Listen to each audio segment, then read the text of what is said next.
पुढची बातमी नाशिकमधून। नाशिकमधील गोदावरी नदीची पूरसदृश्य परिस्थिती कायमच आहे। संततधार पावसामुळे आज देखील 15 धरणांतून पाण्याचा विसर्ग हा सुरूच आहे। गंगापूर धरण आणि दारणा धरणातून पाण्याचा विसर्ग सुरू आहे। नाशिक जिल्ह्यातील पाणीसाठा देखील आता 74% पोहोचला। जिल्ह्यातील 23 पैकी 8 धरणं ही 100% भरली आहेत, तर रामकुंडावरील पाणी ओसरले। दुतोंड्या मारुतीच्या गुडघ्यापर्यंत पाणी आलेलं आहे। Hello 1 2 3 4 mic check. नाशिकच्या 15 धरणांमधून पाण्याचा विसर्ग हा सुरूच आहे। प्रतिनिधी किरण ताजने यांनी याबाबतचा आढावा घेतलाय, पाहूया। नाशिकच्या धरण पाणलोट क्षेत्रामध्ये संततधार सुरू असली तरी धरणांमधून केल्या जाणाऱ्या विसर्गाच्या पार्श्वभूमीवर गोदावरी नदीची जी पाणी पातळी वाढलेली होती ती आता ओसरायला सुरुवात झालेली आहे।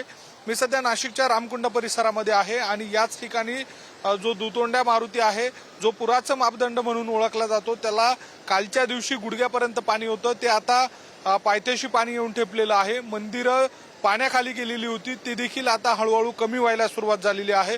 महत्वाची बाब म्हणजे या सगळ्या रामकुंड परिसरामध्ये मोठ्या प्रमाणात भाविक धार्मिक विधीसाठी येत असतात, त्यांना रस्त्यावर विधी करावी लागत होती, मात्र आता विधीसाठीची काही अंशीची जागा या ठिकाणी उपलब्ध झाली, त्यामुळे या ठिकाणी भाविक देखील आता धार्मिक विधी जे आहे त्या व्यवस्थितपणे करताना दिसून येत आहे।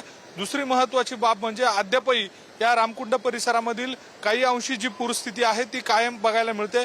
यामध्ये परिसरातील जे नागरिक आहेत ती या ठिकाणी सकाळच्या वेळेला मासे पकडण्यासाठी म्हणा किंवा या पुराचा आनंद घेण्यासाठी पाण्यात उतरताना दिसतात। सुरक्षा रक्षक मात्र सकाळच्या वेळेला या ठिकाणी असतात, सध्या तरी ते सुरक्षा रक्षक देखील दिसत नाहीये, अशी एकूण स्थिती आपल्याला बघायला मिळते। दुसरी महत्वाची बाब म्हणजे नाशिक जिल्ह्यामध्ये लहान मोठी 24 धरणं आहे आणि या 24 धरणांपैकी सध्याच्या घडीला 15 धरणांमधनं पाण्याचा विसर्ग सुरू आहे। गंगापूर धरणातनं कालच्या दिवसापर्यंत जवळपास 5,500 क्युसेक वेगानं पाण्याचा विसर्ग सुरू होता, तो आता घटवण्यात आलेला आहे, अर्ध्यावर तो विसर्ग करण्यात आलेला आहे।